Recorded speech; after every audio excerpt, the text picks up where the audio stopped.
arrested or abducted the two gentlemen from Kenya and brought him back without any court order from Kenya. Because even where the states have an extradition treaty, you still have to present a person to the court in the country of arrest. So they ought to have been presented to a court in Nairobi, and that court is the one that would have ordered for their being brought to Uganda.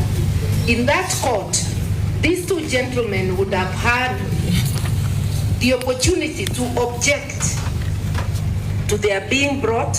They would have had a say. But now they were brought against their will.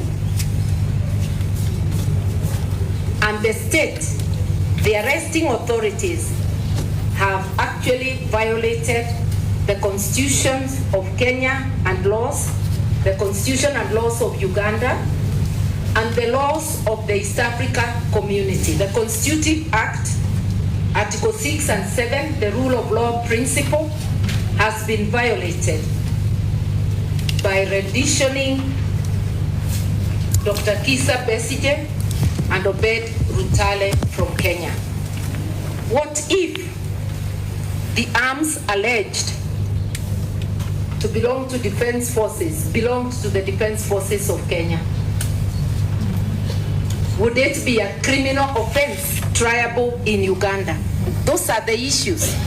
That's why in each country, jurisdiction is territorial, within the territory.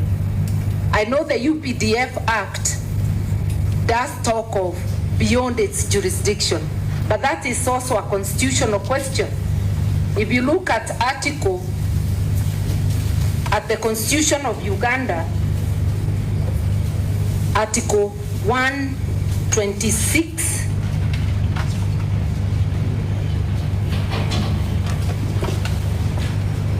actually, judicial power, Article 129, the courts of judicature. It's clear that judicial power of Uganda shall be exercised by the courts of judicature, which shall consist of Supreme Court of Uganda, Court of Appeal of Uganda, High Court of Uganda, and such subordinate courts as Parliament may by law establish, including Kadhi's Court for marriage and divorce, and inheritance and guardianship. But I want here to agree that the UPDF courts are such subordinate courts set by law. But those courts, just like all the other... already made.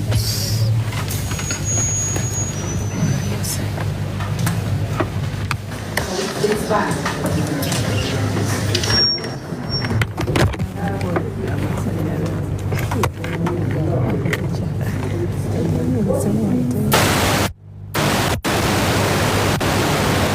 Is that your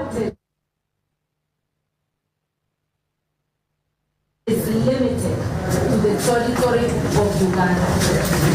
And therefore, if someone is brought from another country, like they were brought from Kenya, and if offenses are said to have been committed in Kenya, in Greece, and in Switzerland, you have no jurisdiction, because the Constitution of Uganda says so.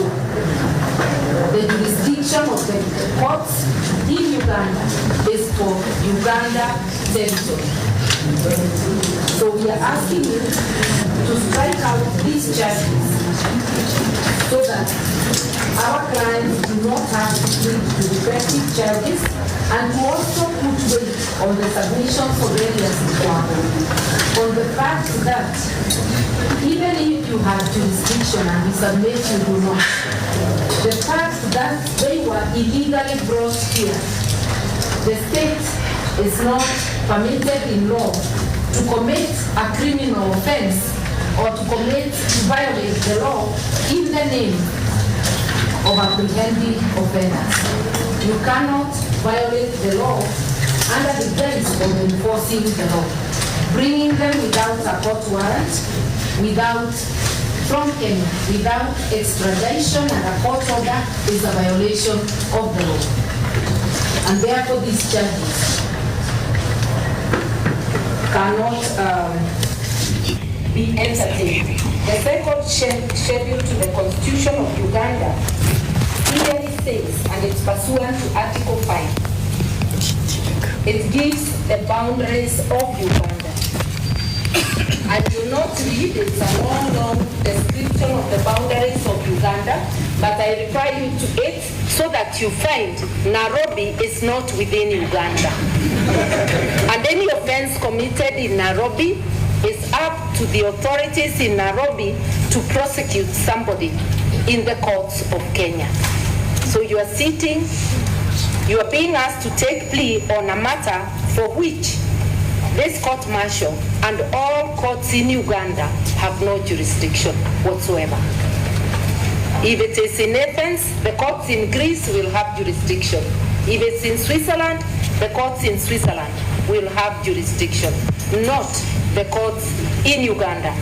And the UPDF Act, made pursuant to the Constitution of Uganda, cannot amend the Constitution of Uganda.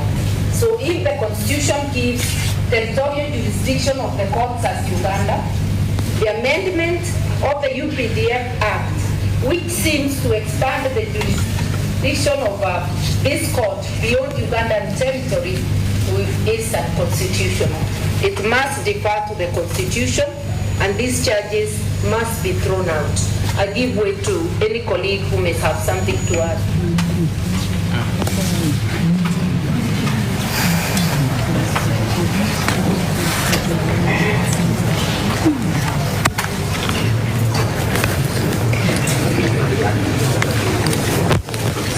Honorable Chairman and the honorable member. Just a single issue with the operation.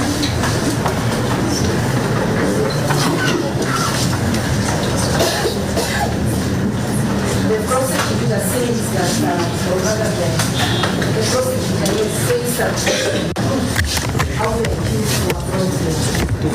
I don't think so. It is once the defense raises an issue on how the accused were brought, it's up to the prosecutor to then rebut by showing the court that they were brought here legitimately.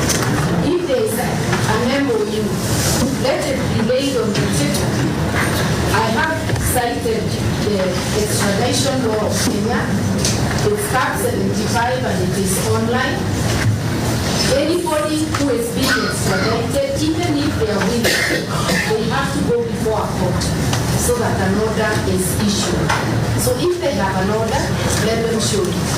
If they have an MOU, let's look at it and see whether it fulfills the order. We've also cited Article 129 of the Constitution of Uganda, which limits the territorial jurisdiction of all courts, the courts of judicature and courts made under an act of parliament, and that's where this court martial falls. There is no other statute that can be greater than the Constitution. So the Constitution limits you to Uganda. Therefore, kindly discharge this gentleman and let us all go.